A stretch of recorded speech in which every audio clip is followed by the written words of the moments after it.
Wonderful. So thank you again. So I'm going to pick up, though, um, where I left off.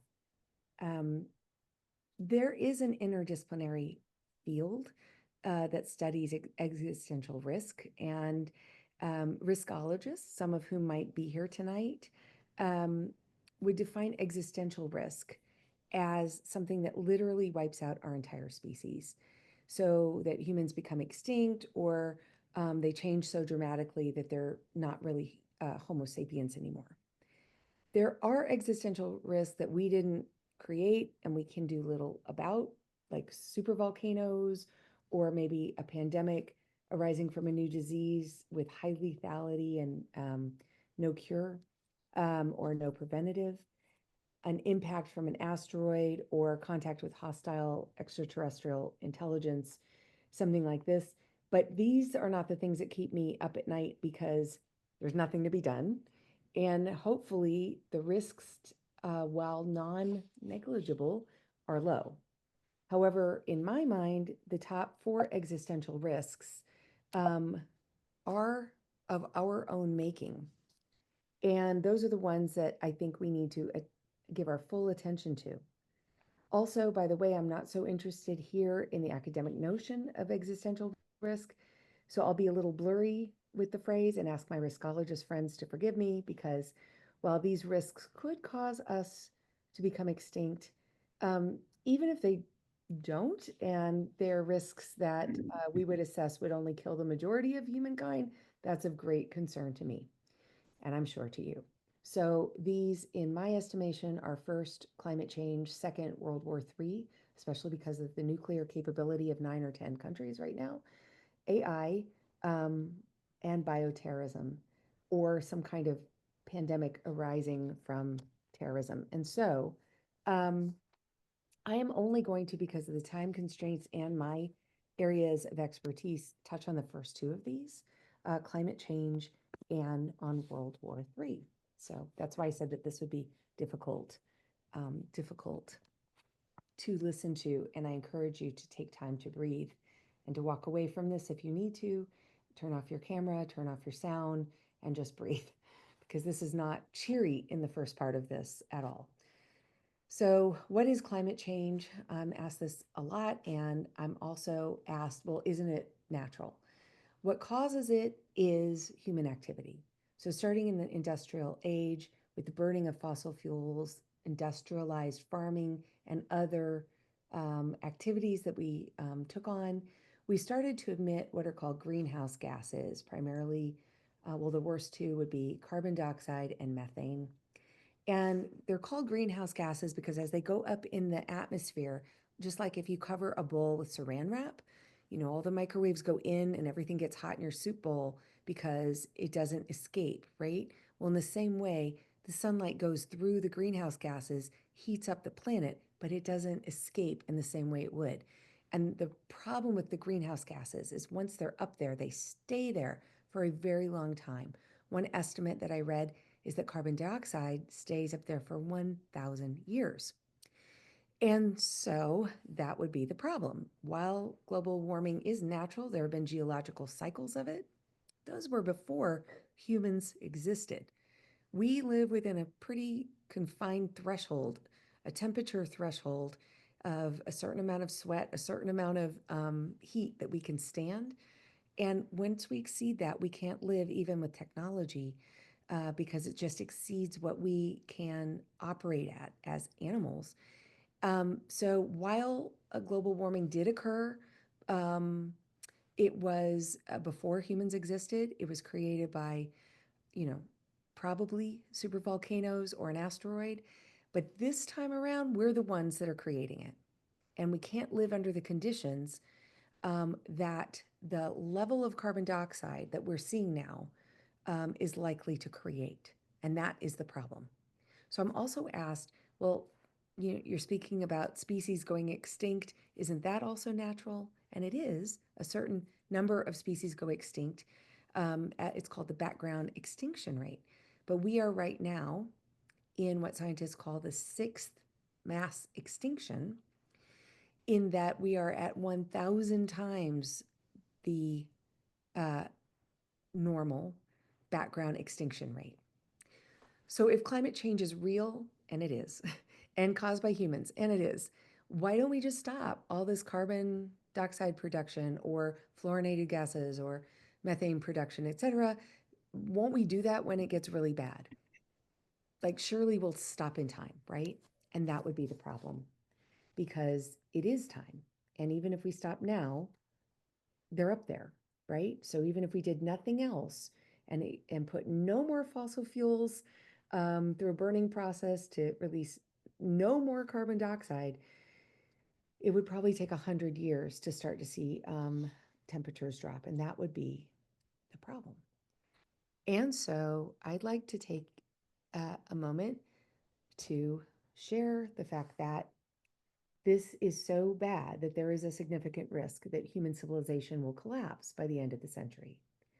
This is the conclusion of the gold standard in climate science, the Intergovernmental Panel on Climate Change, or the IPCC. But some think tanks place this collapse of human civilization as soon as 2 decades or 25 years or so from now. So let me tell you how we got here in terms of the last 10 years. 10 years ago or so, the IPCC issued the fifth report, again, the gold standard in climate science, in which it told us that to avoid the most catastrophic impacts of climate change, we needed to limit warming to 1.5 degrees Celsius global average temperature warming since pre-industrial times by 2100. We should not exceed that threshold. And in fact, we should never go beyond 2 degrees Celsius by 2100. That was called a guardrail, and going beyond that was considered catastrophic. That's what triggered the Paris Climate Agreement in 2016, in which almost 200 nations agreed to limit warming to, quote, well below 2 degrees Celsius by 2100, and to try to limit warming to 1.5 degrees Celsius. But this mechanism relied on the United Nations, what are called the COP meetings. You probably heard of COP 28, COP 29. This is the Council on Parties process, the climate summits, at which the world's almost 200 nations meet to decide how they're going to go about meeting these goals. The problem is there's no enforcement, there's no penalty if you make a pledge and you don't meet it. And because of the influence of the United Nations, this is operating according to the international diplomacy model of negotiated national self-interest. That sometimes works for diplomacy, but climate change knows no borders. So that's not a good model for climate change, which is, a geological process. And so, oops, sorry, I just hit the wrong thing. And so the latest report by the IPCC, which included the synthesis of some 34,000 scientific reports across many different countries. Sorry, I just lost the numbers here. It's a lot of scientists. I'll find that later for the Q&A. And so it really is the gold standard. Indicated in March of 2023 that we would pass the threshold that we were not supposed to pass by the end of the century anytime now. And we will pass that, what was formerly the catastrophic guardrail of 2 degrees Celsius before mid-century. So that's before 25 years from now. And that's why the sobering new goal of the latest IPCC report from March of 2023 is, quote, to secure a livable future for humankind. In other words, we're not talking about avoiding the most catastrophic impacts anymore. Those are already here and they're unfolding. We're talking about existential moments for humankind. We are living at the hinge point of history. This is our moment of decision. We don't have any more time to waste. After that report was released, more data indicated that The hottest 11 years in recorded human history have just passed, and 2024 was the hottest year ever. And in July of 2024, we passed that threshold for the 12th consecutive month. So a permanent crossing of that may already be here. At that level, 1 billion people are already experiencing water scarcity for part of the year. So the catastrophic impacts are here. 2/3 of the world's population currently lives in contexts that are highly vulnerable to negative impacts of climate change. So 2/3 of the world are at risk, as well as another million other species. So how do we secure a livable future for the majority of humankind according to the IPCC? They indicate that we need to limit the scale and this is going berserk. 1 second, so sorry. Limit the scale and the length of how much we overshoot that 1.5 degree threshold so that by the end of the century, we can start to climb back down. The more we go over 1.5, so the higher that we overshoot it, and the longer we overshoot it, the less likely it becomes that we can get back down to that threshold to have a livable future. Because at some point of warming, human systems and ecological systems will be unable to adapt. Now, I've mentioned 1.5 degrees Celsius and 2.0 degrees Celsius, and that seems like a really small amount of difference, but it's not, especially when you convert it to Fahrenheit. But the reason those are important thresholds, and they might not be exact, so we don't want to also get so fixated on the exact threshold when we hit that, what happens in that month. But around then, we know that 6 tipping points are very likely to be triggered. Tipping points, which seem to be running off my screen, I don't know if they are on yours, but all of a sudden they've tipped off my screen, but they are abrupt, they are catastrophic, they're irreversible, and they're unpredictable. And what's really dangerous about tipping points is that a large-scale regional tipping point can trigger other tipping points. That's why in the report they're called cascading risks, because they speed us along to other risks and then we keep going. And so the reason that 2.0 is catastrophic is because up to 16 more tipping points that affect the entire planetary climate system are triggered and become more likely. Right now, we're on track for over twice the guardrail that we were aiming for in the Paris Agreement. We're on track for 3.2 degrees Celsius to 4 degrees Celsius by the end of this century. And this is why that's so dangerous. This is a graphic that indicates what a 4-degree world would look like, which the tipping points would continue to speed us along to. In this very, very sobering graphic, the gray zones are the habitable zones of Earth. Notice that the United States is not habitable. Most of Europe and Asia are not habitable. None of Africa, Australia, or the Pacific Islands are. People are concentrated in a narrow zone in Canada and above, and sort of like northern France and above, if you're talking about Europe, and in Asia, a lot of Russia, and then the tip of Patagonia and Antarctica, where they've already started to grow some crops. However, the impact of tipping points is unknown. So there's something called the AMOC. It's the Atlantic Meridional Ocean Current, but AMOC is what it goes by, AMOC. And it runs just about, can you see me when I'm moving my mouse? Can you see that? Okay. Yes, we can. Great, that's how it runs, okay? And it is slowing down and it may collapse.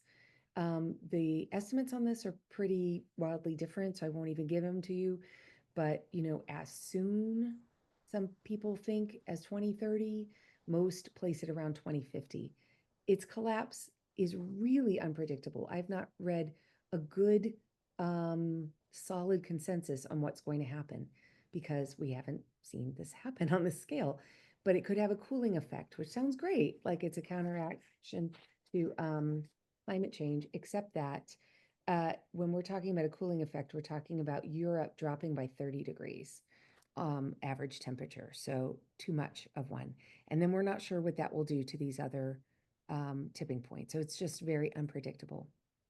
So what does the IPCC stay we need to do to avoid that future, which was terrible, right? And that is that we have to cut global carbon emissions by almost 50% in 5 years. We need to peak this year. By the way, since the US pulled out of the Paris Climate Agreement and have promised to drill, baby, drill, that is probably not going to happen. The next goal is to reach global net zero carbon emissions by 25 years from now. And then after that, we need to reach net negative global carbon emissions, which is going to depend on ecosystems called carbon sinks that absorb more carbon dioxide than they release, and hopefully on technology. So out of everything that I've shown you, to me, this is the most depressing slide. It's by the University of Exeter actuarial scientists who really want to put risk in terms of human mortality and impacts to society. And the very sad thing about this, which I know it's small, but I'm gonna, by the way, I really pack these slides more than I normally would in a talk because I'm gonna give them to everybody. That's why they have a lot of information on them so that you can use them and consult them, okay? So I know this is small, but we're going for, or we're hoping for decimation. That's not a sentence I ever wanted to say. With decimation, the level of decimation, we're limiting global warming to 2 degrees Celsius in 25 years. Remember how hard that is to do because we're on track for more. But at that level, about 10%, more than 10% of the world's population will perish prematurely. However, if we exceed that at the catastrophic level, 2 billion deaths are expected in 25 years. If we let this get even more runaway and we reach 3 degrees Celsius, which could happen if we don't actively try to go the other direction, we're looking at in excess of 4 billion deaths. So please take a moment to breathe.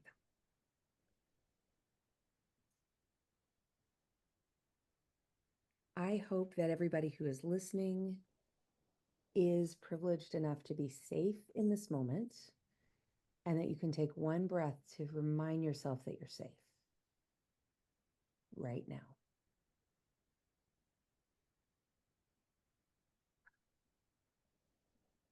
This is part of peace building. If we are privileged enough to be safe and not be someone who's in immediate danger from this, this is the time for radical self-care because that is how we shoulder the responsibility of being the generations living at the hinge point of history. That is how we continue to think clearly and make rational, calm, smart decisions. And that's how we also avoid burning out so that we can do this work over the next few decades. It's especially critical when there are strategies that seek to overwhelm us and seek to dysregulate our nervous systems to create chaos in our communities and in our bodies, because then we can't do this work. Turning to our second existential risk. Aren't you glad I'm not going through all four? Honestly, I did not even try to write this portion of the talk until yesterday because there's several geopolitical conflicts that could escalate and lead us into World War III. And the news has been a fire hose in the last few months. Many of the normal dynamics that have kept World War III at bay have started to erode in the 21st century. That's a longer talk. But more upending of norms has occurred in recent weeks under the Trump administration. And so what I'm about to say is today's update. And sadly, it's only a a snippet of the many conflicts that pose a risk to world peace. I'm going to concentrate on the Russia-Ukraine war, Israel-Gaza war, but all of these are worthy of our attention, such as terrorism in the homeland that could trigger a conflict between us and any number of Muslim nations, but especially Iran, which is another nuclear power. The Rwandan-backed M23 militia, which is aggressing in eastern Congo, Democratic Republic of Congo, or DRC. That goal seems to be to confiscate the mines that possess the rare earth minerals that all our cell phones and our laptops operate on, but also that are critical to the green technology future that is a way of combating climate change. So all of these need to have our attention, but we can't give it to everything all the time, right? So there's reshuffling of alliances, Russia and the US, tensions among historical allies such as the US and NATO, US and Canada, and likely future tensions, I think, between the US and China. And this is all very concerning. So let's take one more minute to take one breath.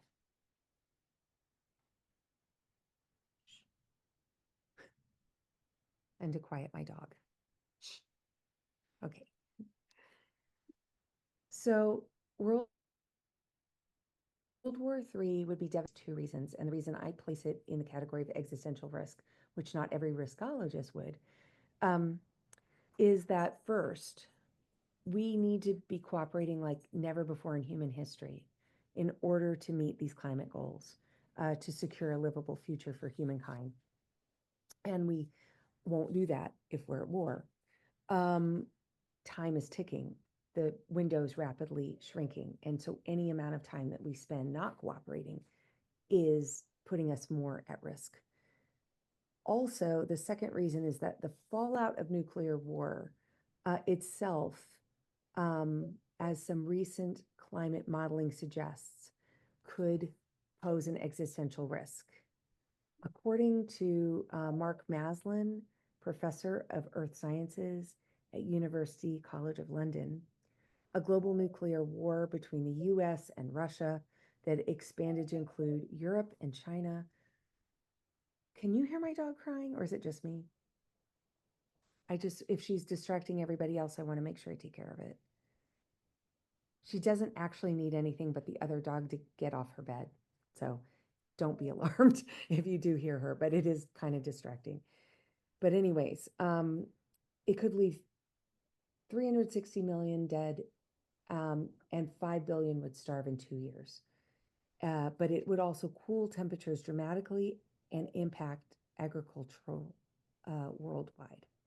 So for these reasons, the Bulletin of Atomic Scientists moved the doomsday clock to 89 seconds before midnight, the closest it's ever been. And they call midnight the place where human civilization ends.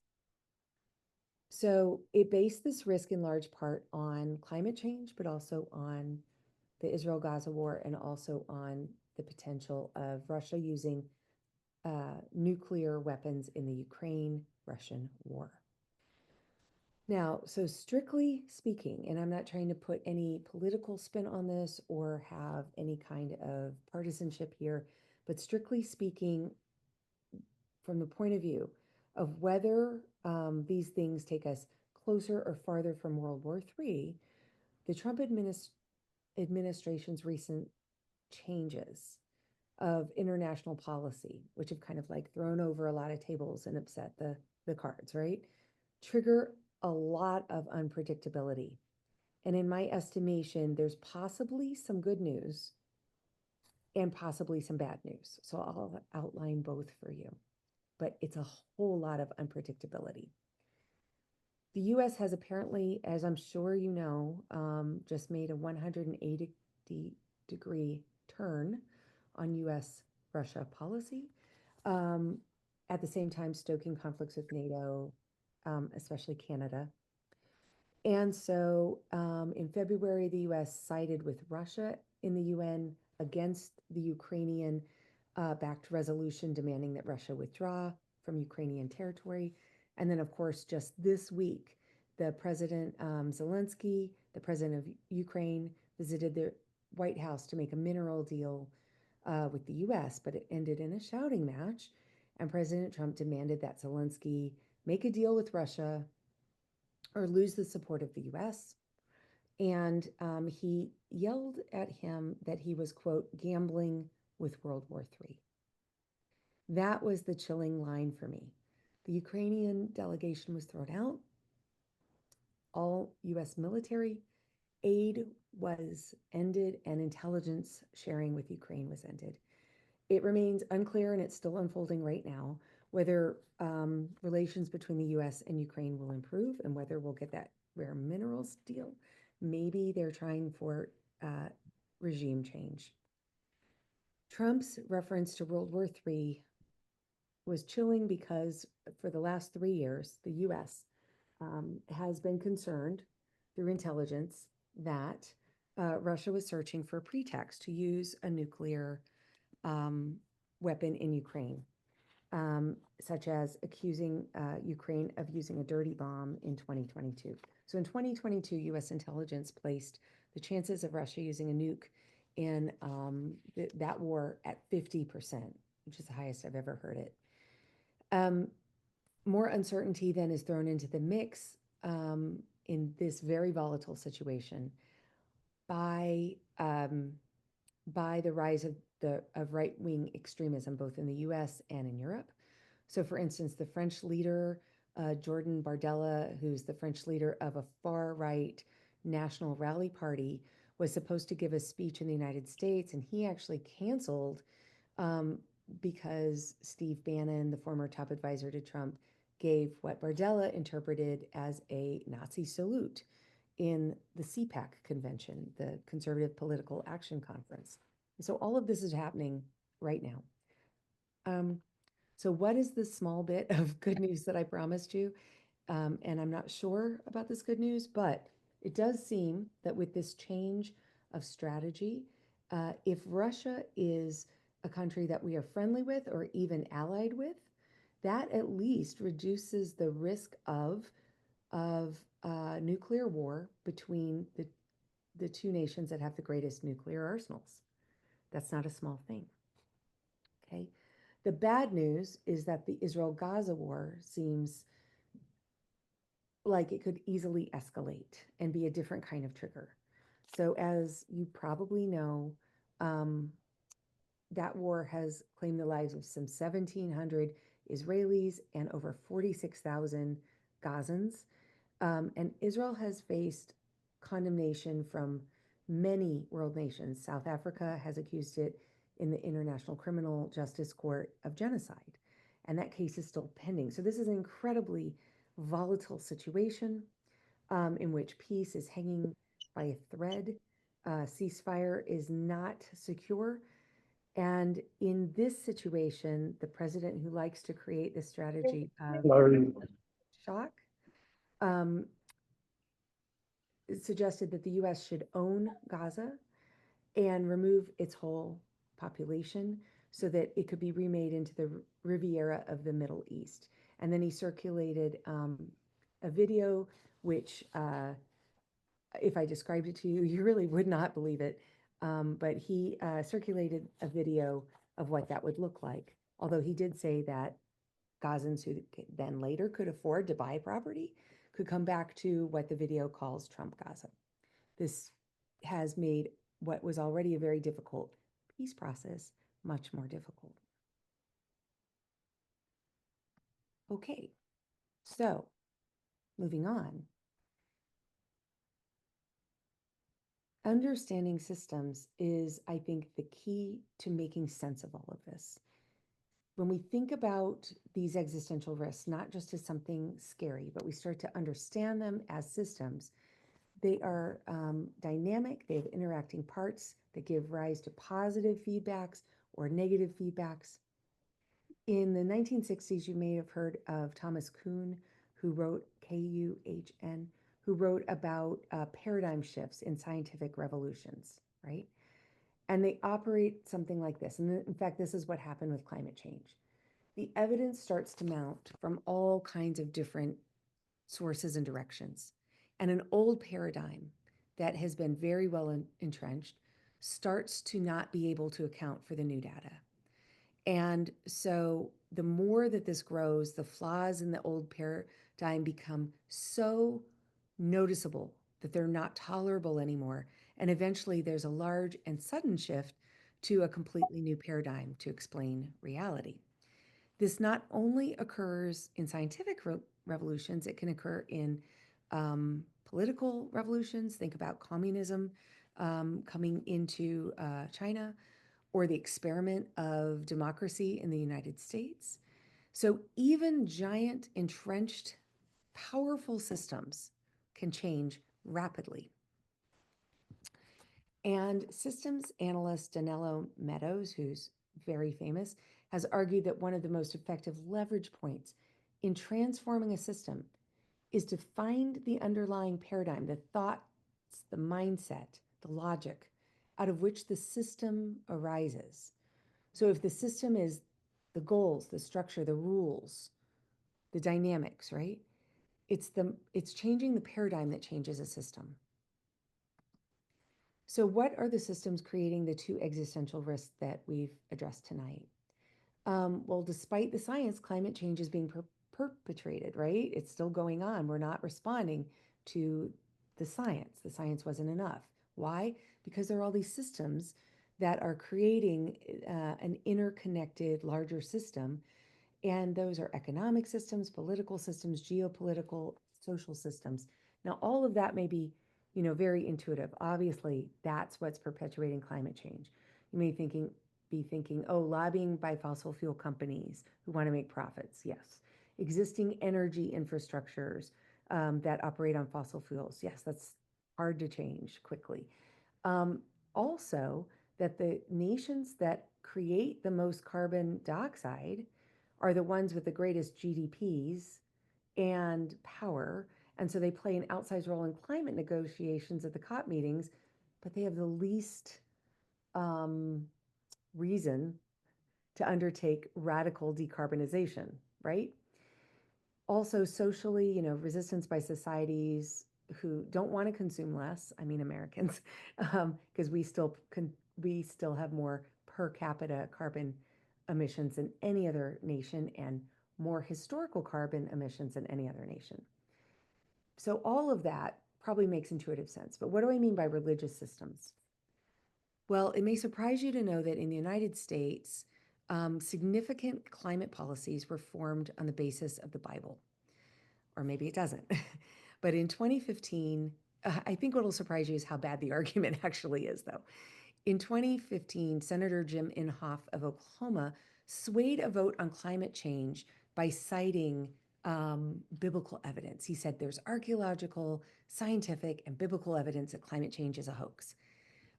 He just held up a Bible. He also just held up a snowball. So this was not a deep dive on the details, okay? So there's no climate change, and here's a Bible, and it's against it. When you really looked at what his evidence was, it was this verse from Genesis 8:22, which comes at the end of the Noah's Ark story. While the earth remains, seed time and harvest, cold and heat, summer and winter, and day and night shall not cease. I don't know about you, but even taken out of context, I don't see anything in that about climate change. I don't see anything in that verse saying summers won't be hotter, winters won't be colder, you know, the habitats of plants and animals won't shift, etc. So it was poor reading of the Bible, and the vote that climate change is real passed, but the vote that climate change is caused by humans failed by just one vote. So this was influential. When we think about the systems that are creating the risk of World War III, that also probably makes sense that they're interlocking systems, political, military, industrial, economic, and other religious systems, because I think it makes more sense. People are more familiar with the idea that lots of wars have been fought, like on the basis of religion or justified by religion, right? But now, remember what Danilo Meadows said. How do you change a system? You change the underlying paradigms. So, how do we recognize the paradigms that are underlying those destructive systems we just mentioned? These are the questions I ask myself when I'm trying to think about what are the paradigms. And that's why I'm giving you this whole PowerPoint, right? And it's packed with information, which is not a good way to present, but I want you to have this information. So, what are the assumptions on which these systems have unfolded? That takes some thinking, some investigation. Who benefits from the systems continuing to operate? Who benefits from climate change getting worse, right? What agendas do the systems serve? And that could be ideologies, it could be philosophies, it could be just accruing power in the short term. What underlying idea, if you did change it, would cause that whole system to collapse or transform? And what paradigms were in place when and where these systems arose? Like, for instance, when the Industrial Revolution started and we didn't know any of this, what were the assumptions? Are we still operating under those assumptions? How do we get here, right? That's what I ask. So here's some suggestions. This is not exhaustive of what paradigms underlie the various systems that perpetuate what scientists call a wicked problem of climate change.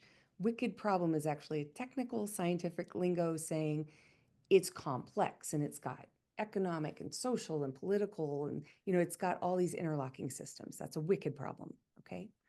But notice how it kind of sounds religious. Okay, so these are some paradigms that I see. Because I study apocalypticism, I definitely think that apocalyptic thinking is influencing, especially the United States' inability to understand climate change. We have had the science since the 1980s, but nearly half of Americans interpret signs of climate change, which have been predicted and keep coming to pass, as signs of the end time. That's a study by Pew Research. Apocalypticism is that view that, Jesus is going to come again. And in the last Pew study from 2010, 41% of Americans thought Jesus would return by 2050, probably, or most likely, or definitely. So still 40%, right? So if that's going to happen and you're going to get a new heavens, a new earth, and the earth is temporary, why save the national forests, right? We're going to get a new earth. So we cannot underestimate the influence of apocalyptic thinking. But there's another one that's, I think, even more, it's a little bit harder to recognize. Environmentalists often say, we've got to save nature, right? But as soon as we think about nature as something separate from humans, we've already actually made a mistake in terms of ecological thinking, because we're not separate. We can't exist separately from the air we breathe and the water, and we can't live without it, right? It's our home. And there's also another assumption that humans are at the top of a hierarchy of species.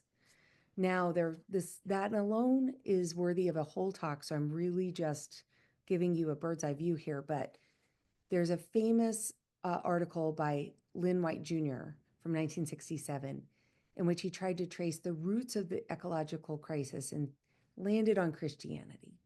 He said the idea of humans having dominion over other animals found in Genesis 1:28 is the problem.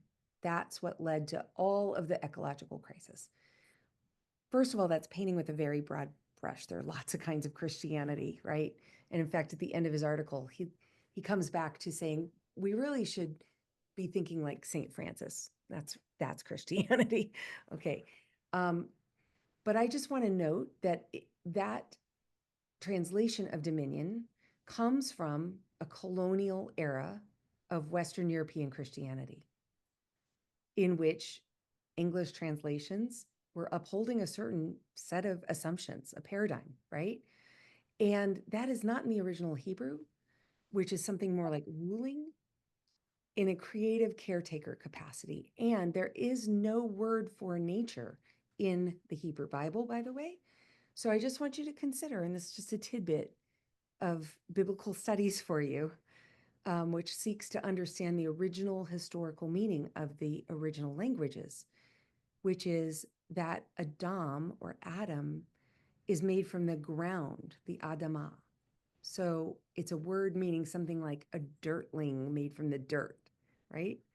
Um, and then our job is that we're put in a garden planted by God, who's a divine gardener.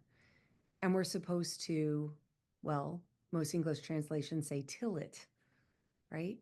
But actually, the word is to serve it, to serve it. So a little bit of translations being wrestled with could go a long way, I think. Okay, but there's another paradigm I want to touch on, which is the paradigm that accepts gross inequity, because underlying this is a mindset that some people's lives are just more valuable than other people's lives. This is what I'm calling the paradigm of exceptionalism. And there's lots of varieties of it, okay? Lots of varieties. You could say some group is naturally better and more deserving than other groups, a natural exceptionalism. They've worked harder, so it's more deserved, or it's divinely given, they've been chosen, right? But there's some kind of hierarchy, and some group believes, yes, our lives are more important than other lives. And I want to just walk you for a minute through a couple examples of this. Just a few months ago, the Democratic Republic of Congo, which is home to the largest carbon sink on the planet, the Congo River Basin.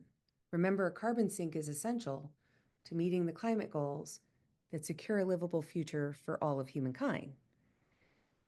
Well, DRC was selling it to foreign oil developers. This was going to only benefit the elite in Congo. Most people never even realized it. It didn't make the news. And that was on auction, frankly, until some of us, including BioEarth, took action behind the scenes, which I'll tell you about in a minute.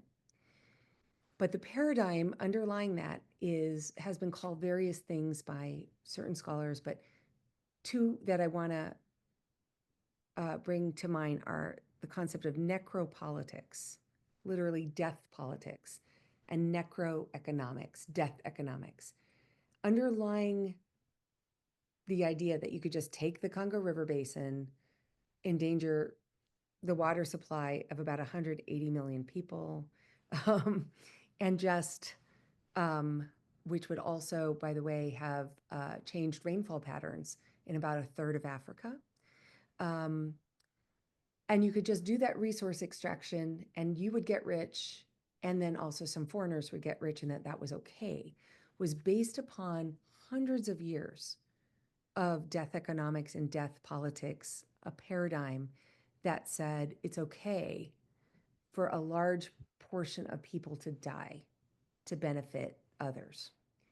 And this started in the transatlantic slave trade, in which Western Europeans colonized Africa, especially Portugal. And this was also justified by the Bible, the so-called curse of Ham, which I did not give a verse for because it does not exist. God never curses Ham, and Ham is not the father of the African people. But that fiction was used to justify the slave trade. But that mindset is still in place, even though the slave trade is done. Of, well, it's okay for lots of people to die if some elites benefit, and if foreigners make a lot of money, that's acceptable, right? It's inscribed into the society. And another place that I see this inscribed, which I don't have too much time to go into, are in some of the Silicon Valley supported philosophies, such as long-termism. There are others that are looking for solutions to climate change. So for instance, one is called SRM, Solar Radiation Management. It's what it sounds like. The idea is this: long-termism is a philosophy very well funded to the tune of $64 billion embraced by Elon Musk, by the way, and some others, Peter Thiel, etc. And it holds that if humans were to go extinct, the trillions of people that would have been born on this planet before the death of the planet would do so much good that not having a chance for all those trillions to be born is the worst thing that could ever happen. Much worse, much more important than 7.5 billion people on the planet dying. So, in other words, the most important thing they would say is that the human species survives. When other people who don't understand the precepts of long-termism hear, it's important for the human species to survive. And we're working on solutions for climate change. They hear, oh, you're trying to save all of us. And that is not the case. It does not take too many people to make sure that the human species survives. This is something to pay attention to, the paradigms. So some paradigms are mutually reinforcing. If you have the idea that some people are better than other people because they're richer or they're smarter or they're more deserving in some way, or racist, versions, they deserve it more than people of a different skin tone, etc. And that combines with what's called an external locus of control.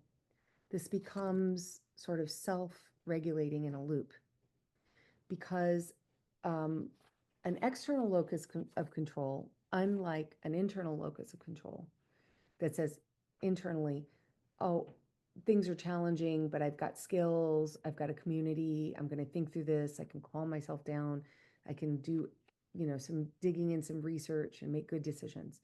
An external locus of control would say, this situation's so overwhelming and so stressful, I don't want, it's beyond me. I don't want the responsibility, but I also can't handle it and figure it out. I need somebody who's smarter or stronger, that I can give my will, my autonomy, my rights, my decision making over to. Okay. So you can see how an exploitative authority figure, especially if they believe that they are exceptional, could exploit a situation in which people are seeking an external locus of control. And so while it is true that authorities create systems and justify them and prop them up, they ultimately only do so as long as they're allowed to do so by populations, right? Otherwise, there could be a revolution or there could be a massive change or demands that are made. Okay.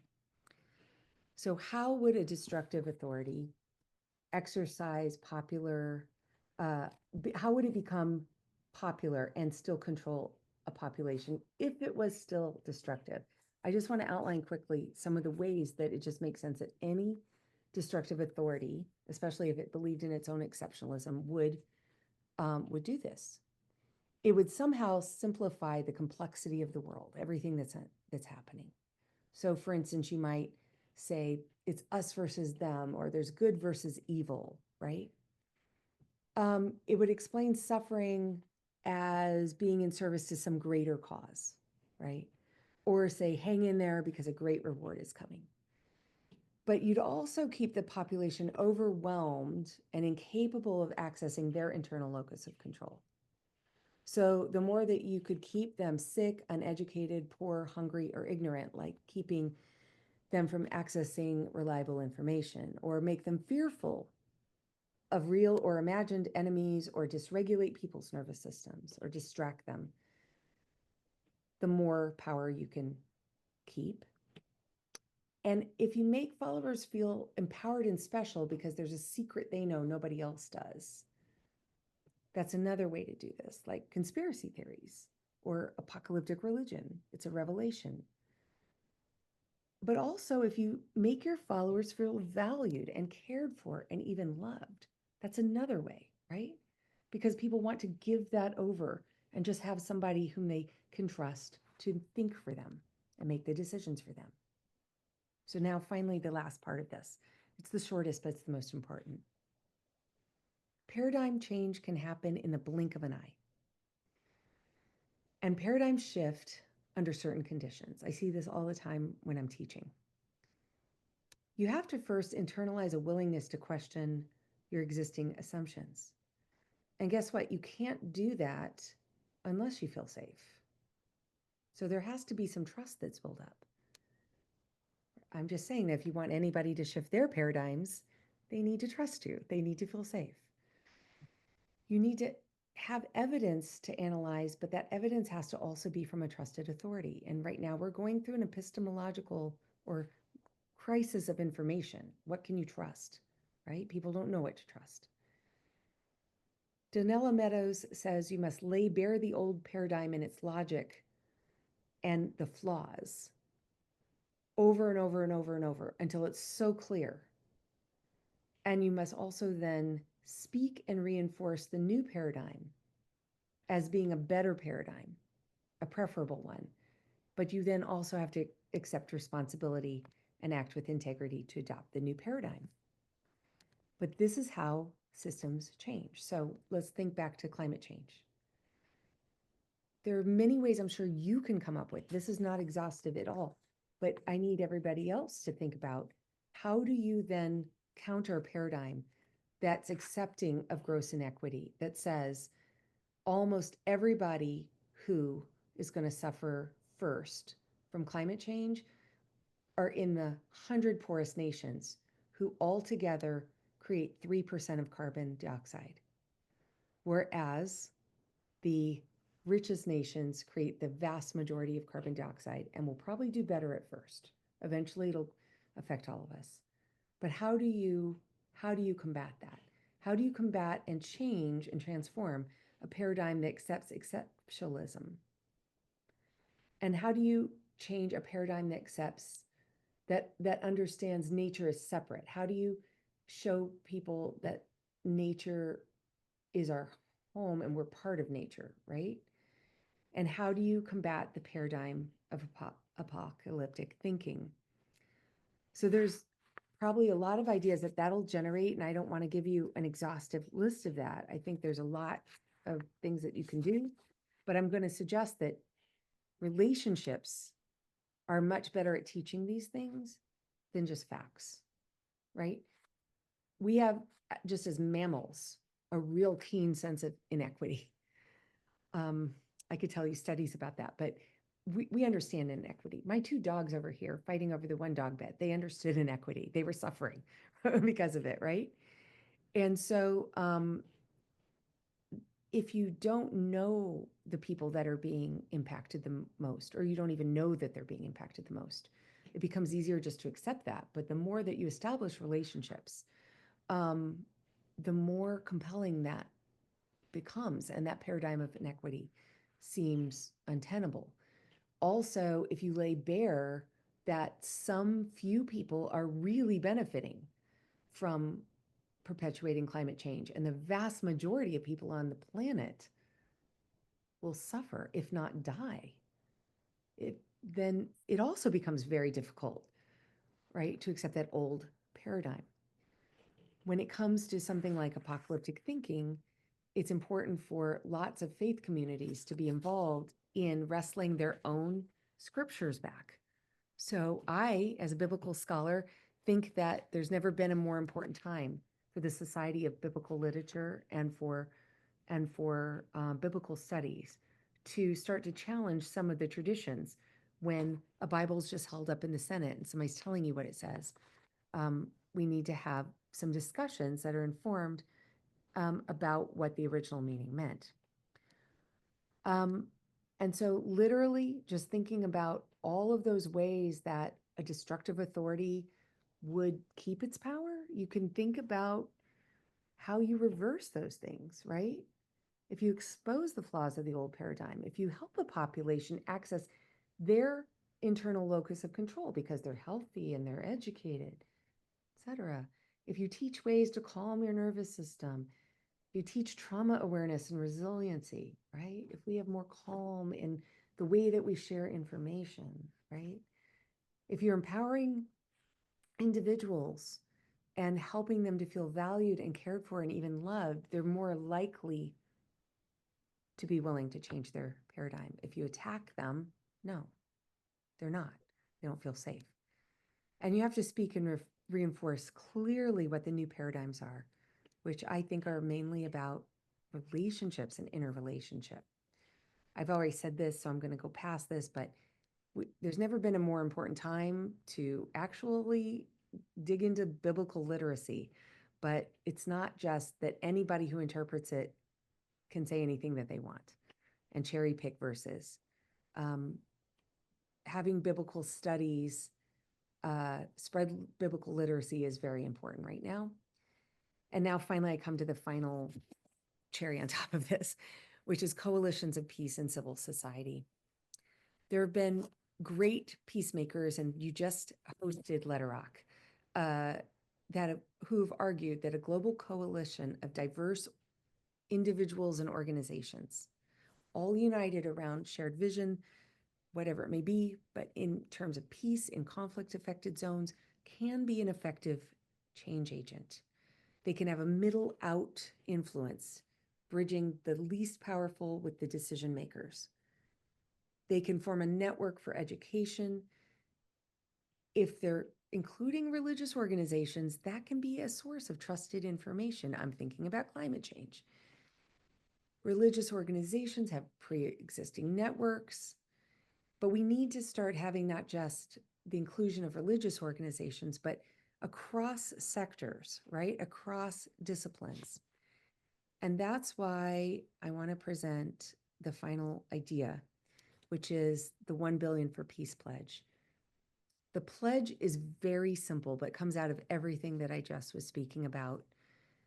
It says sustainable peace entails the physical, the material, the psychological, the cultural/religious, and ecological well-being of all peoples. We declare our organizational intention, or my personal intention, to pursue sustainable peace in our work and in our lives.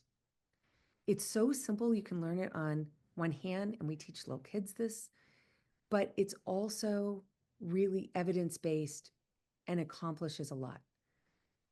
It does not just define peace as the absence of violence. It understands peace as a dynamic system. It speaks about ultimately the interconnection of peoples. And in a climate change context, we are in one global climate ecosystem. So that negotiated national self-interest model is going to doom us if we stick to it.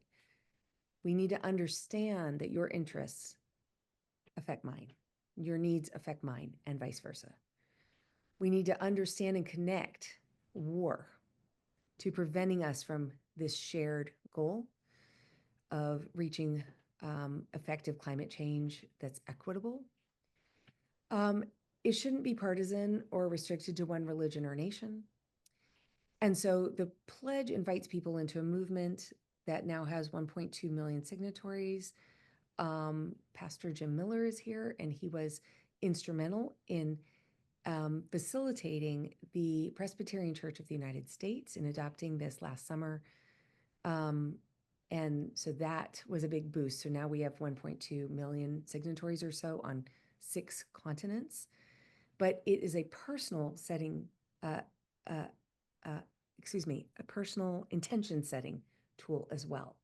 So when I carry it around in my pocket, I have to think about it sometimes when I'm getting dysregulated or angry, but also organizationally, it can be an intention setting tool. It can be an assessment tool for a project or an organization.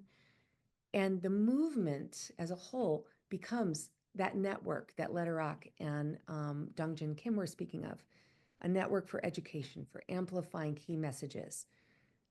I think we had a role in stopping Congo in December from selling the Congo rainforest by bringing together intersector people. I didn't know some very important people, but the attendees did. And then they worked behind the scenes, and then the auction was called off within 2 weeks after our workshop. And you get new solutions. And so I want to suggest that this paradigm shift of sustainable peace speaks to a lot of the issues that I was just speaking about when we redefine peace, when we really think about it. And I've got a lot of words here, But basically, we're thinking about the world we wish to create, not just avoiding doom, but what's the positive piece, right? What is the vision that we're working towards? And understanding that it is interrelated with everybody and that we're all in this together because we have one planet. Rotary International is already a model of coalition building for effective change.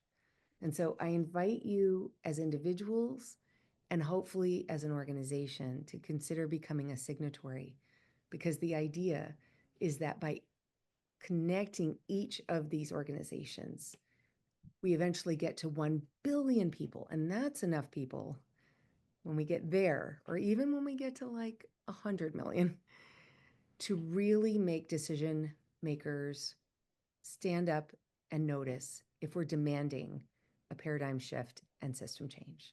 Thank you so much. I went a little long. And so here's my email. You may contact me at any time with any questions, but thank you. I'm done. Wow. Wow. Where do we begin? Where do we start? Thank you, thank you, thank you. Very Wow. insightful, very deep, a lot of information, a lot of knowledge. We thank you immensely. You are speaking to the right audience. I have a feeling you'll get some signatures, and I hopefully you'll get some signatures. When do we learn that we are nature, and the more we damage nature, we are damaging ourselves? Just That's an important shift. And, I trace it back to, in part, colonialism, right? And so I'm not like Lynn White Jr. blaming all of Christianity. It's way too big of a brush. But there was a mindset that grew out of a certain period of Western Europe that has become very influential and that also interpreted the Bible into English. And I'm working on trying to get back to the original interpretation there. But then also, I think Indigenous or First Nations perspectives are really important, because they also, many of them don't have a word for nature. That's thank you.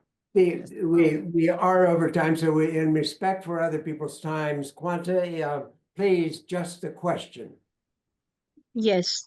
Well, I congratulate you for this incredibly brave and comprehensive view. I really appreciate it.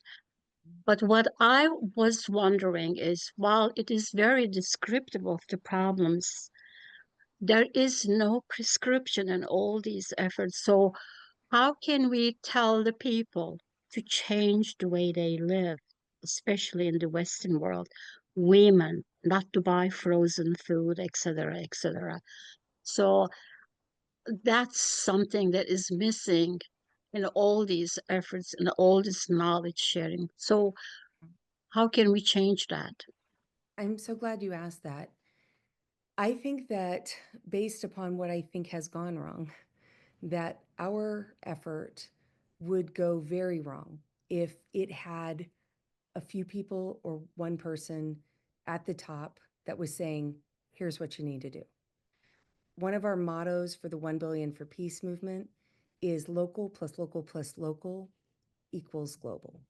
To have a global sustainable peace movement, we teach and share both these ideas, also the practices of peace building and conflict resolution, also the internal practices of how to calm ourselves, and amplify and empower all the signatories that are part of this movement.